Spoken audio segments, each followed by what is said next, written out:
Good morning guys, मेरा नाम हिमेश ईशान है। मेरा गोल है यूपीएससी 2027। मेरा ऑप्शनल है एंथ्रोपोलॉजी और हम लोग उसी के लेक्चर के बीच में है।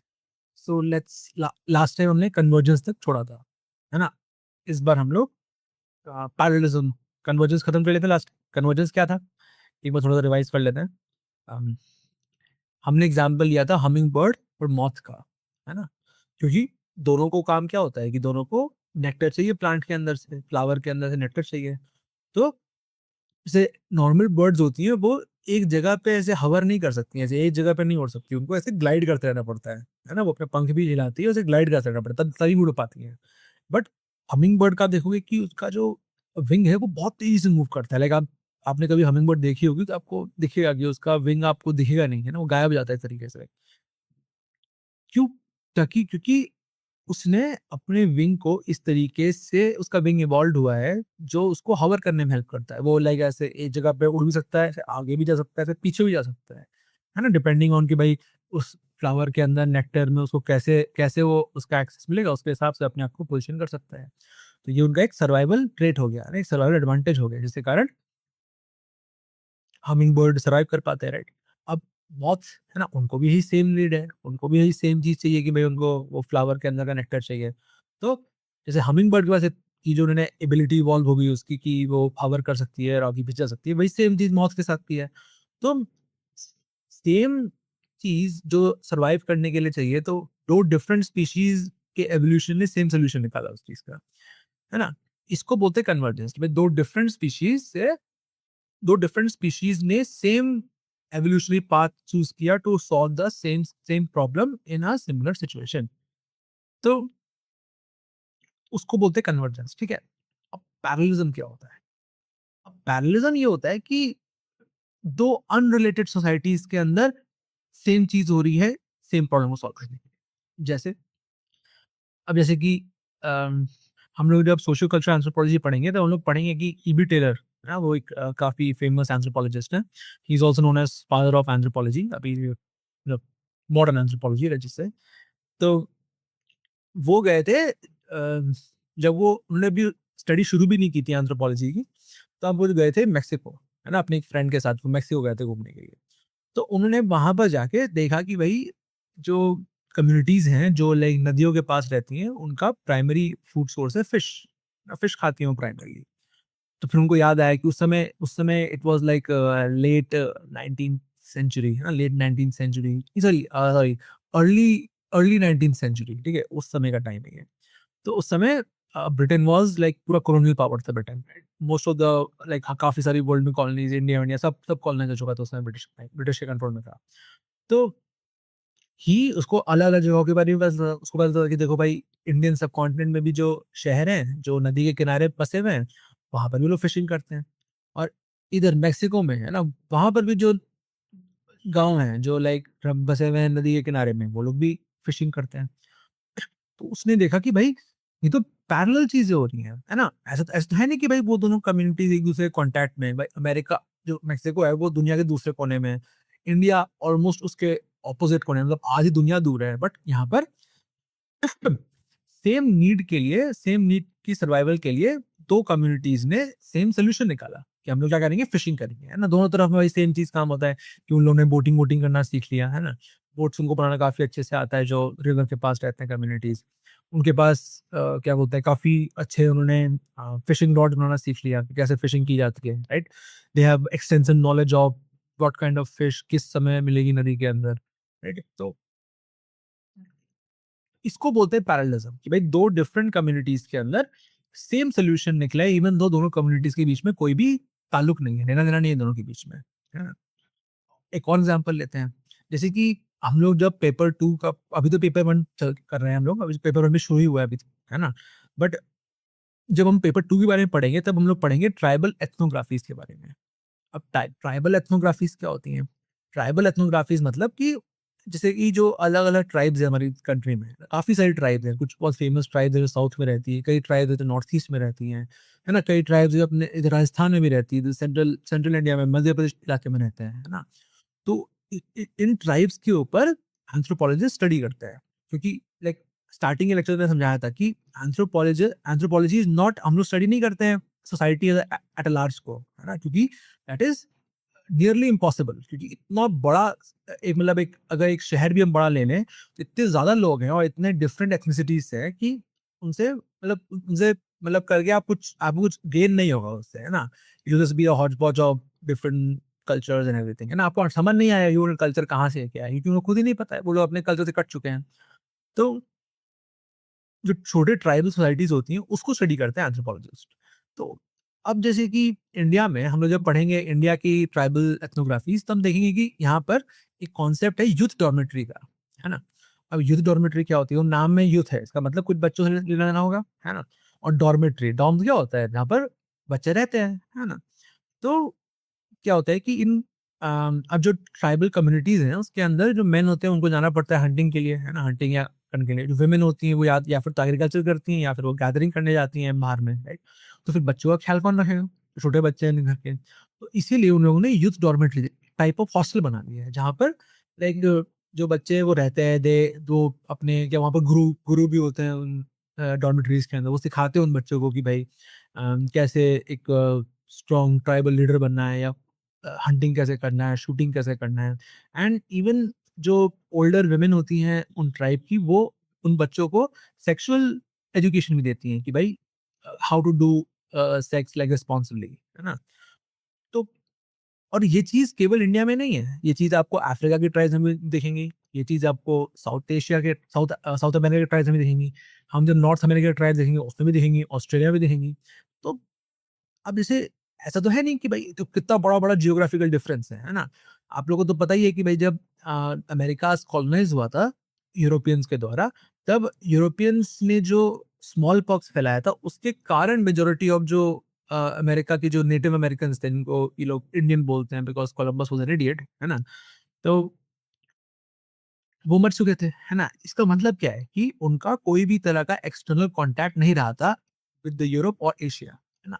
तभी क्योंकि उन्होंने कभी इम्यूनिटी बिल्ड ही नहीं की इन डिजीज़ेज़ को लेके, तभी वो जो स्मॉल पॉक्स फैला और मलेरिया फैला तुरंत आते ही वो तुरंत मर गए वो लोग, क्योंकि इम्यूनिटी ही नहीं थी इन लोगों के पास। तो इसका मतलब कि कोई तरह का फिज़िकल कॉन्टैक्ट तो हज़ारों सालों से नहीं रहा होगा, जब तक यूरोपियंस वहाँ पर नहीं गए, है ना? तो बट वहाँ पर भी उन लोगों ने ये जो प्रॉब्लम है कि भाई यूथ को कैसे एजुकेट करें, है ना? इनको कैसे खड़ा करें कि अगला जनरेशन उनकी ट्राइब को बन पाए।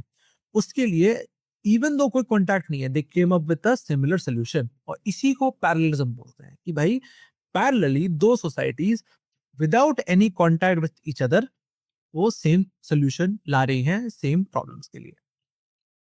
देखो parallelism and an evolution, evolution develop similar to conversion, है ये इट इज एवोल्यूशनरी डेवलपमेंट है ये, बट और सिमिलर कन्वर्जन जैसा, but different in approach of evolution. Parallelism implies that a similarity in biological makeup in ancestral form, whereas convergence does not, है ना? जैसे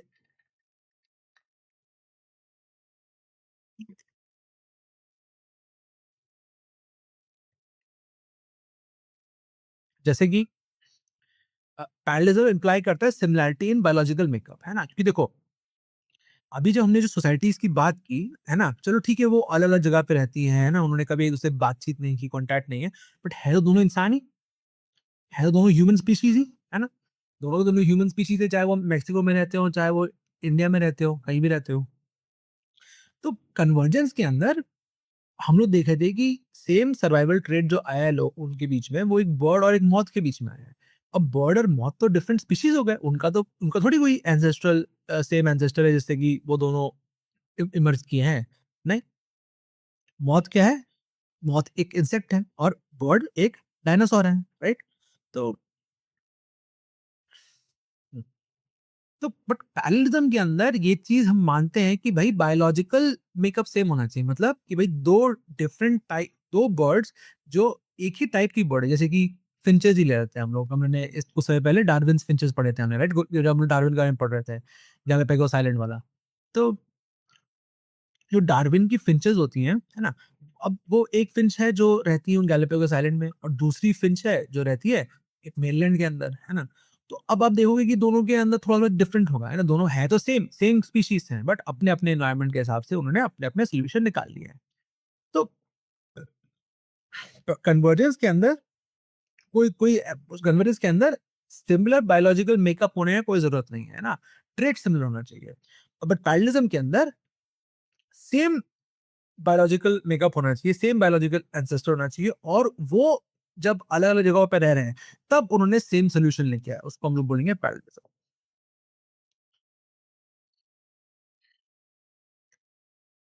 देखो, old world monkey, new world monkeys है ना, लाइक पहले monkey तो एक ही रहा होगा, बट फिर ओल्ड वर्ल्ड मंकीज उनको बोलते हैं जो अपने इधर यूरोप और एशिया में मिलते हैं ना, अफ्रीका में मिलते हैं, क्योंकि इनको तो ये जो जो कॉन्सेप्ट है ना, that is a Europe centric concept, क्योंकि इन लोगों के हिसाब से ये लोग न्यू वर्ल्ड किसको बोलते हैं? न्यू वर्ल्ड बोलते हैं अमेरिकास को, है ना, नॉर्थ अमेरिका, साउथ अमेरिका को, उसको न्यू वर्ल्ड बोलते हैं लोग। तो वहां पर जिनको बंदर दिखे उनको न्यू वर्ल्ड मंकी बोल दिया, और जो यहाँ जो पुराने बंदर है जो लोग बहुत समय देखते आ रहे हैं, है ना, इन बंदरों को ओल्ड वर्ल्ड मंकी बोल दिया, है ना, मतलब Eurocentric concept, but like you get the point, parallelism समझ आएगा, क्योंकि कि भाई वहां पर ही बंदर है, उन्होंने वो लोग भी लाइक पेड़ पे ही खा चलते हैं, वो लोग भी वहां पर बनाना ही खाते हैं। यहाँ पर जो ओल्ड वर्ल्ड मंकीज हैं वो भी वही सेम चीज करते हैं, तो इसका मतलब कि सेम स्पीशीज है, दो डिफरेंट एनवायरनमेंट में है, और उन्होंने अपने खाने के प्रॉब्लम को सिमिलर तरीके से सॉल्व किया है, तो पैरेललिज्म से कहता है। If common ancestor of two organisms were not very ancient, evolution of descendant line follow more or less same course, the parallelism the term parallelism is used। हाँ, है ना, मतलब कि भाई अभी ज्यादा पुराना नहीं है, जैसे कि अब जैसे कि हम एग्जाम्पल थे मार्सुपियल्स का। मार्सुपियल्स क्या होता है भाई? मार्सुपियल्स वो एनिमल होते हैं जो अपने पेट में उनका एक पाउच होता है जिसके अंदर वो अपने बच्चे को रखते हैं, है ना। अगर आप कभी देखेंगे क्या बोलते हैं, कैंगरू का कभी देखिएगा कैसे होते हैं उसके बच्चे, है ना। तो उसके बच्चे होते हैं तो वैसे बीन जैसे राजमा नहीं होता है, उस शेप के होते हैं बस वो।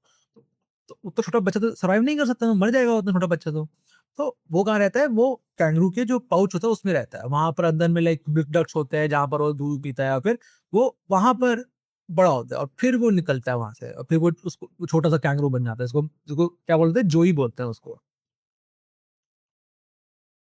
है ना। तो मतलब कि भाई कोई दो ऑर्गेनिजम्स हैं, है ना। अब जैसे कि अब हाँ, मार्सुपियल से हम एग्जांपल ले रहे थे ना, तो बताओ क्या कैंगरू ही एक मार्सुपियल है? नहीं, और भी स्पीशीज है मार्सुपियल्स की। और आपको यूजुअली जैसे कैंगरूज कैंगरूज से ही सबसे पहले जगह कौन सी याद आती है? ऑस्ट्रेलिया, है ना, क्योंकि वहीं हमने देखा है कि भाई कैंगरू ऑस्ट्रेलिया में ही होते हैं, है ना। बट एक्चुअली में कैंगरू ऑस्ट्रेलिया में नहीं थे, ओरिजिनली वो लोग वहां नहीं थे। ओरिजिनली जो ये वो कैंगरू या फिर जो मार्सुपियल जो पूरी स्पीशीज थी वो बिलोंग करती थी साउथ अमेरिका को। फिर क्या हुआ कि जब आइस एज था, तब आइस एज से क्या हुआ कि अंटार्कटिका के ऊपर से जो आइस थी वो जमते जमते उन्होंने ऑस्ट्रेलिया को एक आइस ब्रिज से जोड़ दिया साउथ अमेरिका के साथ। अब जब ऑस्ट्रेलिया जुड़ गया है साउथ अमेरिका के साथ एक आइस ब्रिज से, तब मार्सुपियल साउथ अमेरिका से चलते चलते अंटार्कटिका क्रॉस करते करते ऑस्ट्रेलिया आ गए, और फिर ऑस्ट्रेलिया आ गए। अब देखो ऑस्ट्रेलिया आ गया, अभी तो उससे सब मार्सुपियल्स ही हैं, है ना। फिर उसके बाद वो बट गए, है ना। कुछ कुछ मार्सुपियल्स पेड़ के ऊपर चढ़ने लगे तो वो कोआला बन गए, है ना। कुछ मार्सुपियल्स को जमीन पर आना था तो वो कैंगरू बन गए, है ना। कुछ मार्सुपियल्स को पानी में जाना था तो वो प्लेटिपस बन गए। तो देखो उस समय तो क्या हुआ कि ये तो बहुत लंबा टाइम हो गया ना, ये तो बहुत पुराने समय में आइस एज हुआ था, इसके कारण स्पीशीज इतनी ज्यादा बदल गई अपने एनवायरनमेंट के हिसाब से। बट अब जैसे कि भाई कैंगरू ही ले ले, दो डिफरेंट जगह पे जो कैंगरू हैं ऑस्ट्रेलिया के अंदर, है ना, उनका तो कॉमन एंसेस्टर कोई कैंगरू ही रहा होगा, है ना। वो बस हुआ होगा बीच में कि एक ग्रुप चला गया इधर, एक ग्रुप उधर चला गया, है ना, ऐसा रहा होगा। और दोनों को दोनों घास ही खाते हैं। तो इसका मतलब क्या है कि पैरेलल सॉल्यूशन निकाला सेम स्पीशीज क्रीचर्स ने, उसी को हमने पैरेललिज्म बोल दिया। The term is usually applied to two species, two species of organism that were similar in origin, but they have evolved with some changes and separated as two different species, है ना। तो term usually applied किसके लिए होता है? दो species of organism के बीच में, है ना, जो पहले आए तो मे बी एक ही थे ना, सब थे पहले मार्सुपियल ही, है ना। बट फिर वो अपने अपने हिसाब से इवॉल्व होके वो अलग अलग डिफरेंट स्पीशीज बन गए हैं, अलग अलग डिफरेंट स्पीशीज बन चुके हैं। The old world and new world monkey provide an excellent example, है ना, ये old world new world monkey, है ना, of parallelism between group that we see today।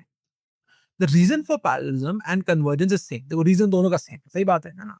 भाई अब सिमिलर इन्वायरमेंट में रहेंगे और भाई सबसे बेस्ट काम है कि भाई इस इन्वायरमेंट में सबसे ज्यादा घास है, ठीक है। तो सबसे बेस्ट तरीका क्या सर्वाइव करने का इस एनवायरनमेंट में कि आप घास खाओ, घास से एनर्जी लो। तो वहाँ पर क्या बन जाएँगे लोग? हर्बीवोर बन जाएँगे। और सोचो कि किसी जगह पे जहाँ पर ग्रीनरी कम है?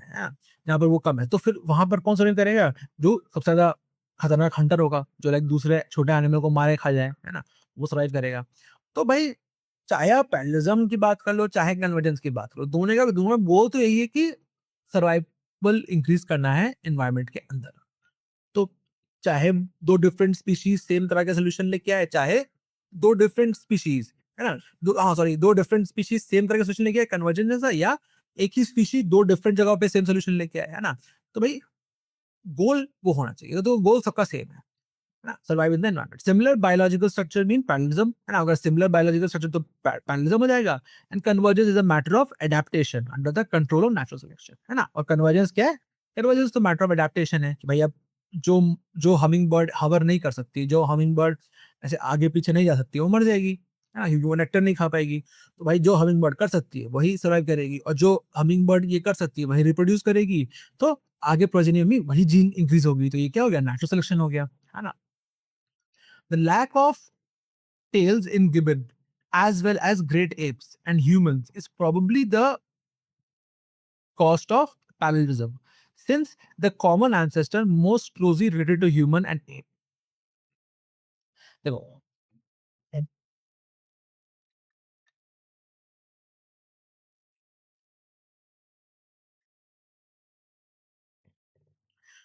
अगर आपने कभी अपने घर के आसपास लंगूर देखा है ना? लंगूर हो गया या कोई दूसरा तरह का जो मंकी होते हैं ना, नॉर्मल मंकी देखा है, और लोगों की उसकी पूंछ ना बहुत एजाइल होती है ना? वो बहुत हिलती-डुलती रहती है, ऐसे-ऐसे, जैसे चाहे वैसे कर सकती है वो पूंछ। और ना कभी अगर आपको उससे चोट लगी भी है कि है ना कि मार दिया उसने, तो समझ आएगा बहुत स्ट्रॉन्ग भी होती है वो पूंछ, है ना? तो वो जो बंदर हैं, जो आर्बोरियल है, आर्बोरियल मतलब जो पेड़ में रहने वाले बंदर होते हैं, है ना?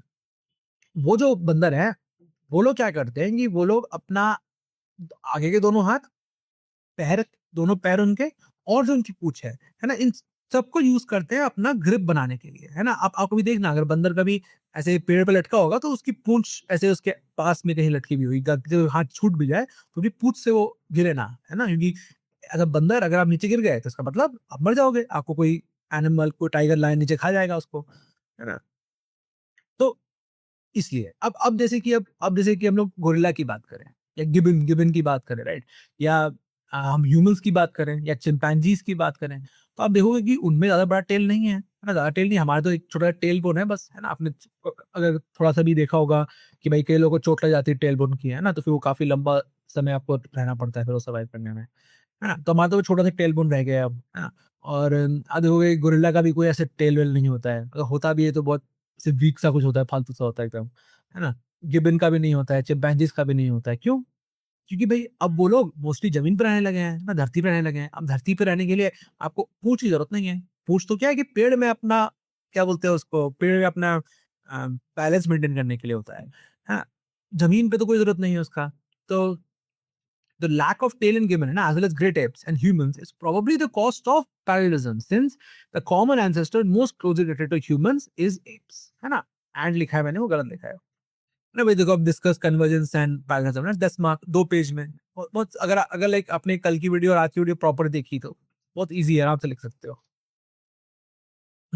Adaptive radiation, the descendant of a single species sometimes evolved to take advantage of different environment and opposite and rapid change in external environment may cause new form of animal. The evolution of a trait that opens up new possibility give rise to adaptive radiation. Yeah. ओह अच्छा, वही वही। हाँ, जो मैं मार्सुपियस का example दिया, वो adaptive radiation में भी उसको आप मान सकते हैं। देखो, क्या लिखा है? A descendant of a single species sometime evolved to take advantage of different environment and um, opposite and rapid change in external environment, है ना? मतलब कि भाई जैसे मार्सुपियल्स है ना? वो लोग पहले साउथ अमेरिका में रहते थे, तो वो लोग वहाँ के एनवायरनमेंट के हिसाब से ढले हुए होंगे, है ना? फिर जब वो आइस ब्रिज बनी, और जब वो आइस ब्रिज से चलते वो ऑस्ट्रेलिया पहुंच गए, तो ऑस्ट्रेलिया पहुंचने के बाद जो मार्सुपियल्स थे, उन्होंने क्या किया, वहां पर डिफरेंट डिफरेंट एनवायरनमेंट के हिसाब से अपने आप को ढाल लिया, है ना? जो प्लेटिपस है वो एक एम्फिबियन बन गया कि भाई वो पानी के अंदर रह सकता है, पानी के बाहर भी रह सकता है। है ना? कैंगरू पूरी तरह से जमीन वाले बन गए, है ना? उन्होंने अपने हिसाब से अपना एक रिप्रोडक्टिव सिस्टम भी इवॉल्व कर लिया जो उनके लिए बेस्ट बैठता है। Adaptive radiation is well exemplified by history of mammals. तो mammals की हिस्ट्री से भी adaptive radiation बहुत अच्छे से exemplified है. With geological revolution that marks the end of Mesozoic era and the start of Tertiary period, the previous stable climate becomes more changeable. अच्छा. हम्म. मतलब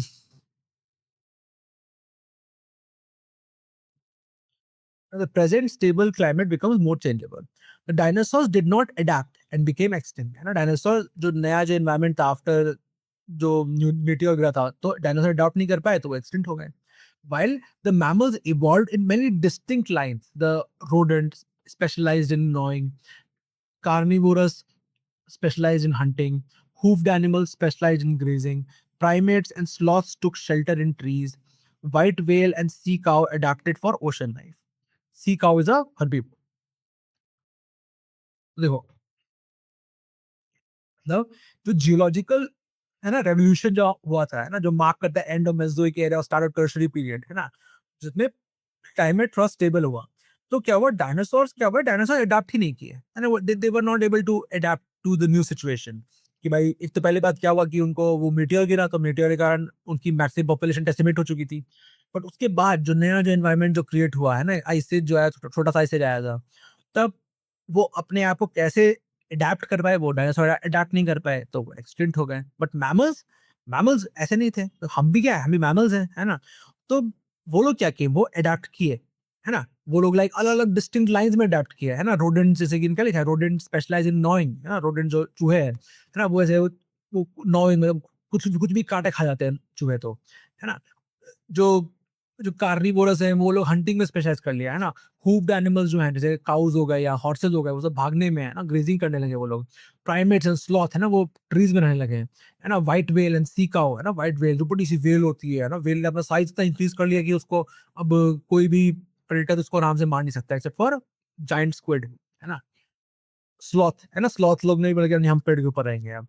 तो है ना, वो ओशन लाइफ है, सी काऊ भी हर्बीवोर है ना? Furthermore, each of these mammalian orders in turn gave rise to more subspecies after colonizing new environment. ठीक है? मतलब कि मोर ऑफ दीज जो मैमेलियन ऑर्डर है ना, इन्होंने और सब स्पीशीज, अच्छा ठीक है, मतलब अब पानी के अंदर सीखा हुआ है, अब उसके अंदर भी अब अलग अलग डिफरेंट पानी में डिफरेंट डिफरेंट टाइप की सीखा हुआ, तो मतलब कि और ज्यादा सब स्पीशीज क्रिएट हो गए इनके बीच में, है ना, जब नया नया एनवायरमेंट कॉलोनाइज करते गए. In addition, various order and suborders of mammals have undergone further difference, like terrestrial life and arboreal life as per related habitat. है ना? और मतलब कि सब ऑर्डर ऑफ मैमल्स बन चुके हैं और डिवीजन हो चुका है ना, टेरेस्ट्रियल लाइफ, आर्बोरियल लाइफ में भी मतलब अलग पेड़ के लिए अलग बंधन है, इस टाइप का. अब देखो, डोलोज लॉ ऑफ इरिवर्सिबिलिटी, देखो ये चीज मैंने आपको पहले ही बता रखी है कि एवोल्यूशन हमेशा एक लिनियर लिनियर लाइन होती है ना. एवोल्यूशन कभी बैक ट्रैक नहीं करता है, बैक ट्रैक नहीं होती है एवोल्यूशन कभी भी. देखो कैसे, सोचो. अब जैसे कि पहले हम लोग अपना ह्यूमन बॉडी का एग्जांपल लेते हैं, ठीक है? पहले हमारे पास अपेंडिक्स था, है ना? अपेंडिक्स का काम क्या था? अपेंडिक्स हेल्प करता था हमको, जो पत्ते होते हैं उनके ऊपर जो सेल्यूलोज होता है उसको डिसॉल्व करने में, उसको डाइजेस्ट करने में हेल्प करता था अपेंडिक्स हमको. अब वो तब की बात थी जब इंसान पत्ता खाता था, हाँ, जब आर्बोरियल होगा वो, है ना? तो उस समय करता था. बट अब क्या हुआ, धीरे-धीरे इंसान पहले तो पेड़ से ज़मीन पे आया, ज़मीन पे आने के बाद उसने फायर इन्वेंट कर ली तो वो कुक्ड खाना खाने लगा, है ना? उसने पत्ते-वत्ते पत्ते खाना बंद कर दिए. तो अब सेल्यूलोज को डिसॉल्व करने की उतनी नीड नहीं है ना? और न्यूट्रिशन अब कुक्ड फूड से और एफिशिएंटली सीधे अपने लार्ज इंटेस्टाइन और स्मॉल इंटेस्टाइन से आ जाता है ना? पहले तो अपेंडिक्स को मेहनत करनी पड़ती होगी पत्ता पचाने में, उसके बाद जाके उससे न्यूट्रिशन मिलता है. बट है ना? बट तो फिर हम्म, उससे मतलब अपने जो अपेंडिक्स है ना? वो अ, एक सेकंड सॉरी. हुँ, बट अब नीड नहीं है सेल्यूलोज डिसॉल्व करने की. पहले तो क्या था, अपेंडिक्स को करना पड़ता था सेल्यूलोज को डिसॉल्व, फिर उससे हमको मिलता था न्यूट्रिशन, है ना? ये नीड थी. बट अब नीड नहीं है. तो क्या हो गया, अपेंडिक्स एक वेस्टिजियल ऑर्गन बन गया, उसका साइज छोटा होता गया, होता गया, होता गया, और अब तो ऐसा हो गया है कि नेक्स्ट जनरेशन में काफ़ी लोग अपेंडिक्स के बिना ही पैदा हो रहे हैं, है ना? तो it's like evolution happening right in front of your eyes. Hmm. But let's imagine एक फ्यूचर हम ऐसा सोचते हैं जिसके अंदर इंसान जाके वापस पेड़ पे रहना चाहे, ठीक है? हम लोग वापस पत्ते खाने लग जाए, हमने कुकिंग करना छोड़ दिया हम लोग। आई नो थोड़ा इलॉजिकल बात है, बट एक बार सोचो, अगर ऐसा हुआ कि वापस इंसान जाके वापस पत्ते खाने लग जाए, है ना? तो फिर क्या अपेंडिक्स वापस आ जाएगा?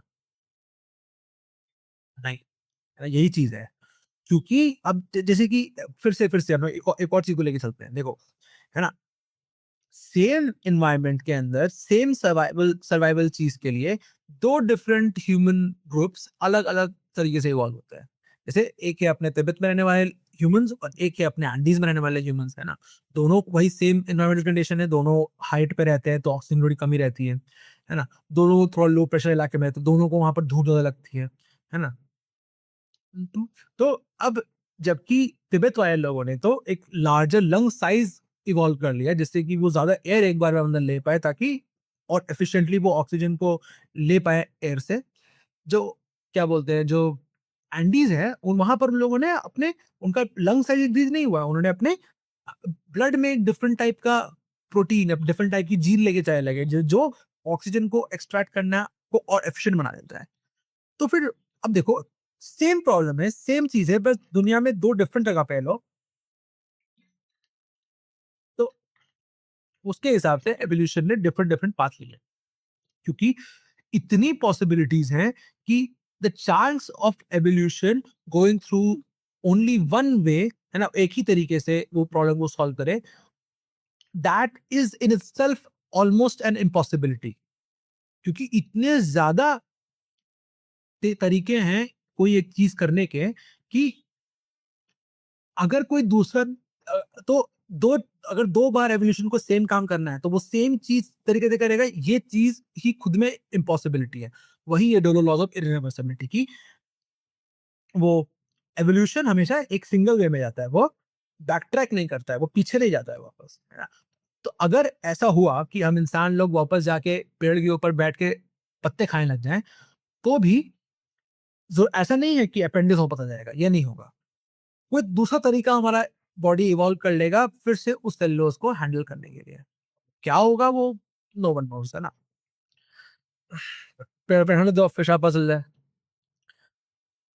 देखो क्या लिखा है बेल्जियम्स पेलियोंटोलॉजिस्ट, वो पेलियोंटोलॉजिस्ट है ना? मतलब पुराने हड्डियों की स्टडी करने वाला।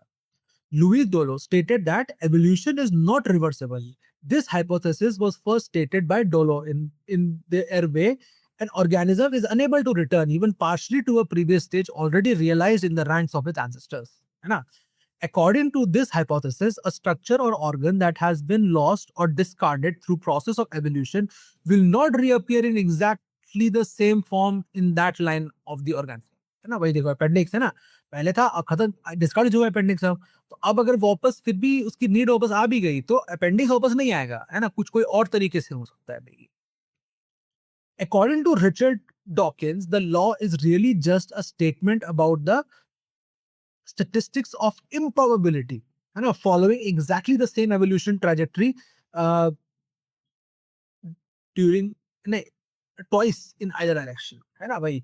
वो improbability इतना improbable बात है क्योंकि इतने ज़्यादा ways हैं evolution को कोई चीज़ करने के।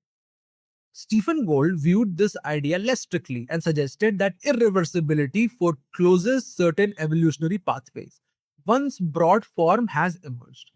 Once any animal adapt the ordinary body plan of reptile, hundreds of options are forever closed, and future possibility must unfold within the limit of inherent design. अच्छा, है ना? देखो स्टीफन गोल्ड ने क्या व्यू किया ना, स्टीफन गोल्ड व्यूड इस idea को थोड़ा लेस स्ट्रिक्टली, है ना? इसको एकदम ऐसे एकदम ये नहीं माना कि अब हो ही नहीं सकता है, ऐसा नहीं। उसने सजेस्ट किया कि इरिवर्सिबिलिटी फोरक्लोजर है सर्टेन, क्योंकि कुछ सर्टेन एवोल्यूशनरी पाथवेज बंद हो जाते हैं अगर आपने कोई एक चीज चूज कर ली तो। है ना? जैसे कि एक बार एक एनिमल ने अगर ऑर्डिनरी बॉडी पे अगर रेप्टाइल है ना, उसने मान लिया कि नहीं भाई अब हम उसकी बॉडी ने चूज़ कर लिया एवोल्यूशन ने कि भाई वो एक साँप बन जाएगा तो उसका सर्वाइवल इंक्रीज़ हो जाएगा। तो अब कई सारे ऑप्शन, अब साँप बन गया है तो फिर अब ऐसा थोड़ी है कि वापस वो पेड़ पे चढ़ के बंदर बन जाएगा, नहीं। अब क्या है कि उसको उसी बॉडी प्लान के हिसाब से एनवायरनमेंट में अडैप्ट करना है। तो हंड्रेड ऑफ ऑप्शंस क्लोज़ जाते हैं हमेशा के लिए क्लोज़ जाते हैं और फ्यूचर पॉसिबिलिटीज़ भी आपको उसी के हिसाब से चलना पड़ेगा जैसा आपका जिस जिस जो बॉडी प्लान चूज़ हो चुका है, ठीक है? मोज़ेक एवोल्यूशन और modular evolution. It is a concept that evolutionary changes take place in same body part or system without simultaneously changes in other body parts. Another definition is the evolution of characters at various rates both within and between species. Its place in evolutionary theory comes under macroevolution. It is not claimed that this pattern is universal. There are now wide range of examples from many different taxonomies. Example in hominid evolution, the early evolution of bipedalism in Australopithecine and its modification of pelvic girdle took place well before there was any significant change in brain size or skull. अम, अभी के लिए इतना ही करते हैं। हम लोग ये mosaic और मॉड्यूलर एवोल्यूशन को एक बार वापस पढ़ेंगे नेक्स्ट वीडियो में। Thank you guys for listening. See you guys the next time. Bye bye.